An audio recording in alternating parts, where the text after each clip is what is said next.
Holy smoke, Planned Parenthood. Is that okay to have lunch with us? Yeah, but I don't know. Does the governor know you're here? We kept it quiet. I mean, they signed like an extermination order last year, right? I mean, the governor, it was during, in the heat of the election, and he needed some help from the that's people what it on the seemed. side. But the actual order did what? It said that the state of Utah offices, the departments, it would be specifically the Utah Department of Health, couldn't do business with Planned Parenthood. And we have a number of business relationships with the Department of Health. You cannot do business with the state of Utah. And he just signed an order, right? An executive order. Executive order. That thing that Obama did. Except Governor Herbert did and said, you're out. And you had all these contracts for how many years? Well, some of them were one-year contracts. Some of them were three-year contracts. Some of them have been in place for over 10 years. We do public health. The state does public health. We're codependent here to make it happen. So at the altar of just appeasing this political group within the party, the governor signs the order, says, no talking, no business. I'm breaking the contracts unilaterally. That's it. You guys run to court. Well, we didn't run, but we had to consider. We have a mission. We have a commitment to the people of Utah to provide health care and education services. And you're always running to court. You liberals, that's where you go. You go to the court. Well, we went to court. And long story short, we lost the first round. We won the second round, and we're still in negotiations to put it to bed. But the money never stopped. The programs never stopped. The doors stay open. Kids were served. See that? This is like one of the legends of Utah. We're having lunch with right now, and you know what? We have the same sandwiches now for 4 days, so we best not get into them. And I can't do that. So you probably noticed Karrie Galloway is the CEO of Planned Parenthood of Utah. We will take your comments, opinions. Just where it says comments, just click on. Joy Gonzalez says, thank you so much. Oh. Bonnie Kingwin says, cannot coordinate care, which would violate medical ethics. I'm not sure what she means. Do you know that? I'm not sure what she's... Coordinating care contracts are... The state of Utah gets money from the federal government, and they put out RFPs. We apply for them and are awarded the contract, and then we use federal money that gets passed through the state and provide care. No dime of state money has ever gone to Planned Parenthood.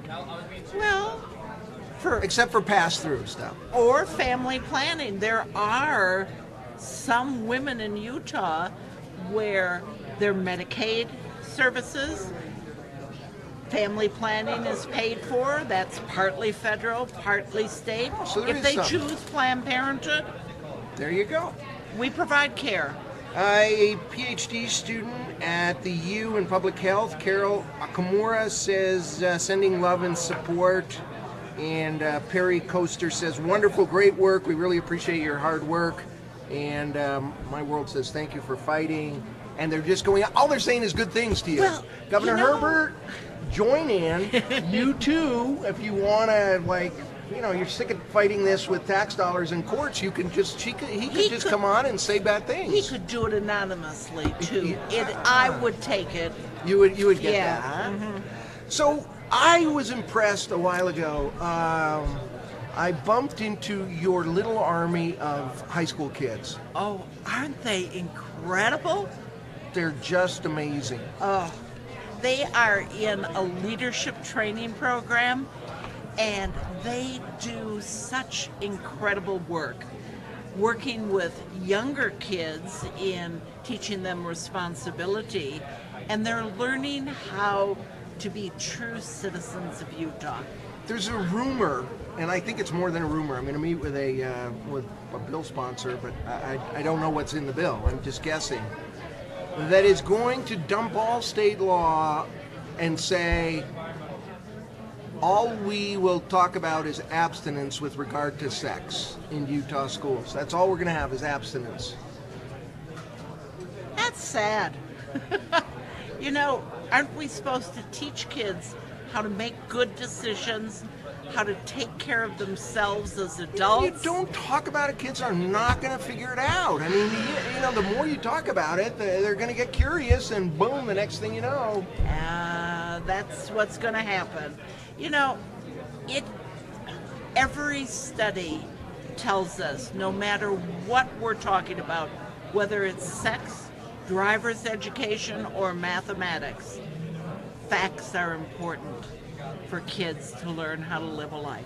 Used to be that way. Now we have a thing called alternative facts, and I'm not sure that this is going to change. But I would submit that if you take reasonable, logical, parental okays and talking about the birds and the bees out of our classrooms, kids are going to find out, but it's going to be on that www. It's going to be on the internet. Well, I mean, and it's not subtle. And no one says that the values shouldn't be in there from their parents, from their community groups, from their spiritual groups. It takes a village. One part of it is facts and healthcare. You were around when a few years ago someone in this legislature tried that tactic, and we raised the roof here with thousands of Utah residents, and the governor did a good thing. He vetoed it. Right. And now we have good sex education.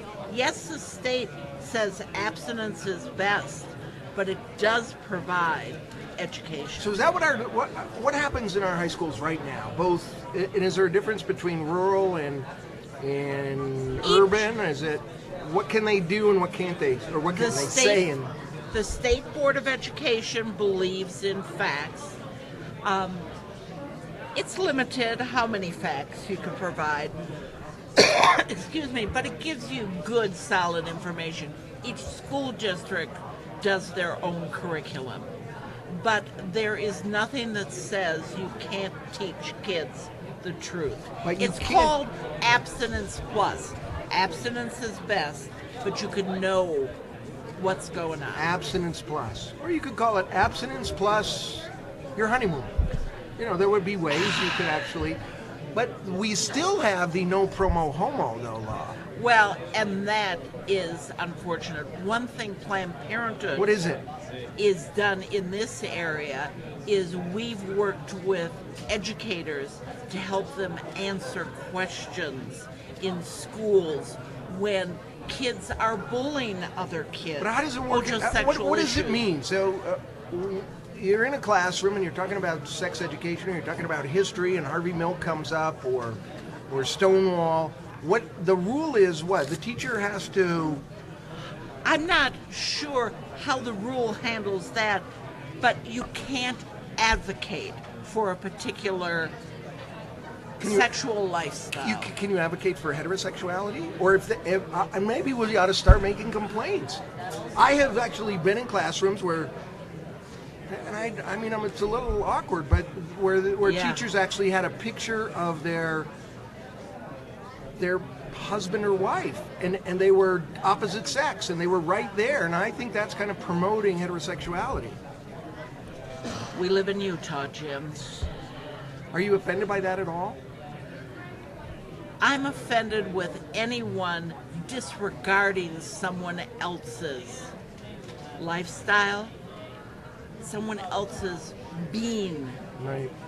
I'm offended when anyone tells me what I can do with my body, with my life, as long as I'm within the law. Let's take some comments or questions or whatever. Cindy Nash from Grand Junction, Colorado. Go to work. I think those people in Colorado are spending a lot of time, with medicinal issues. We're glad to have you. Joy Gonzalez says thank you. She's talking to you, not Dabakis. Cannot coordinate care. We already took that one. Dalton, what mic are you using? Good sound quality. It's a sure mic. Sure mic. Jennifer Meekin says, keep on fighting. Cindy Nash, awesome work with younger people. And there's just a lot of comments. Abstinence-only education does not work, says Justin Hubspeth. Is that true? I don't believe it works. I mean, kids have to know how to protect themselves because at some point they may choose to be a sexual being and to act on that. You know, it's interesting. I've raised kids, and they're two wonderful contributing adults in this world. And, excuse me, you've got to have kids know what life's all about. You've got to make sure that they understand what they're going to come up against. Joys, sorrows, struggles, excitement, and give them some idea of good and bad decisions.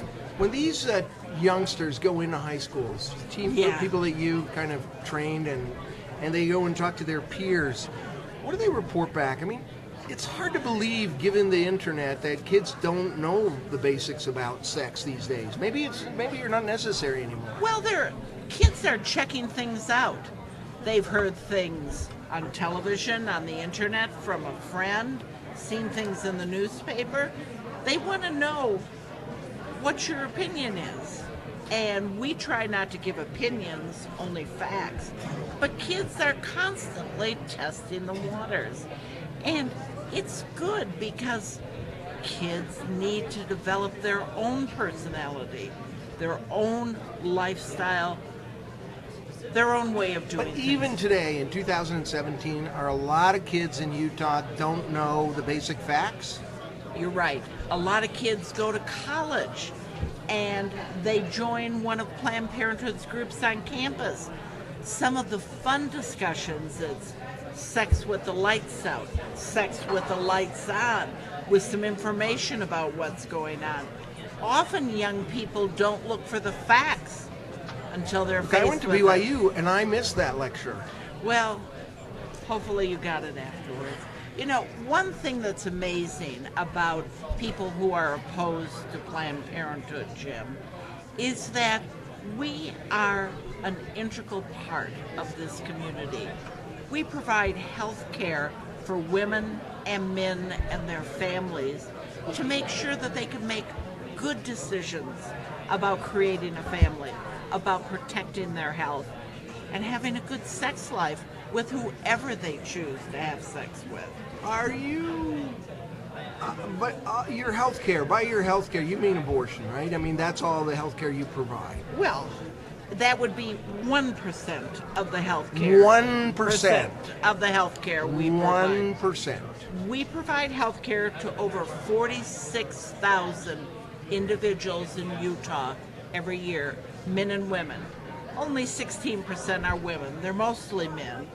But that's a lot of people. They make over 150,000 visits a year. Not one person. No, that would be, no, cumulatively. Those would be the over 46,000. Right. You know, we operate 9 health centers and many contract locations in Utah. People are coming to us for family planning services, for contraception, for STD treatments, for help with getting pregnant. Mm-hmm. People come to us for health care. So this is a gross mischaracterization about what Planned Parenthood does when all they talk about is one issue. Yes, it's there, but 99%. It's part of comprehensive health care. What Planned Parenthood does every day is to make sure that people can make their own decisions and not be faced with a decision for an abortion. So these bloviating politicians on the local and national level. Yes, I know some of them. Yes. When they try to score points with their political base by going after you and your organization, I mean, it wasn't just a few people and some abortions. I mean, it was tens of thousands of Utah women the governor didn't have a plan B where to send all those people when Well, he signed this order. No. And there isn't a plan B. We don't have other reproductive health specialists specifically that care for people who are underserved, people who don't have insurance, people who don't have a private doctor. We You see take care of anyone, everyone. How do you get paid?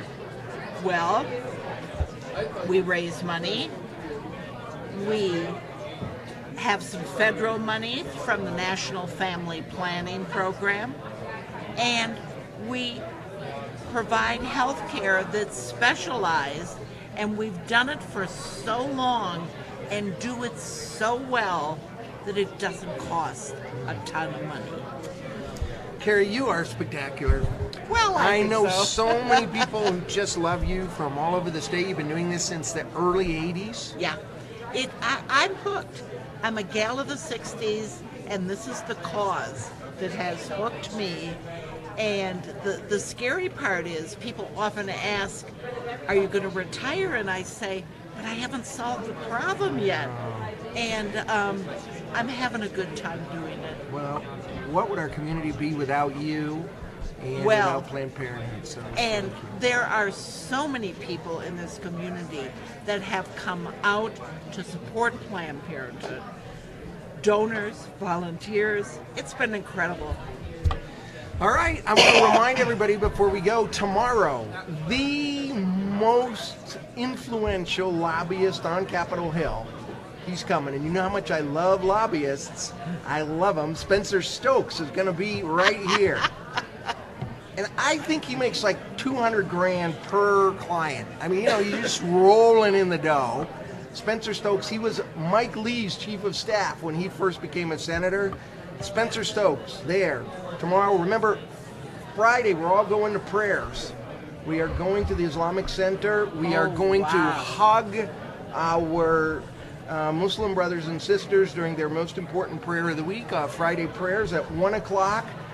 Go to my Facebook page and we'll give you all the details about that. We have some terrific people to have lunch with. They won't be as good as Karrie, but they're still good. Next week, Gail Ruzicka just told me she will be here next week. So we'll sit down with Gail Ruzicka and I'm going to dump an ice bucket over her head and tell her it's part of a thing. You know. Good. Does that sound good? I'm not going to do that. I like Gail. So that's what's coming up. Thank you all very much. By the way, something very important. They snuck this through the Rules Committee today. Tomorrow at 4 o'clock, I shouldn't say tomorrow, I should say Thursday at 4 o'clock, the Bears Ears hearing will take place. That's over a resolution where the Utah legislature would say to President Trump, not only take back Bears Ears, but take back the Grand Escalante. So show up. That's at the hearing, Thursday, 4 o'clock here at the Capitol. Thank you for watching. We'll see you tomorrow.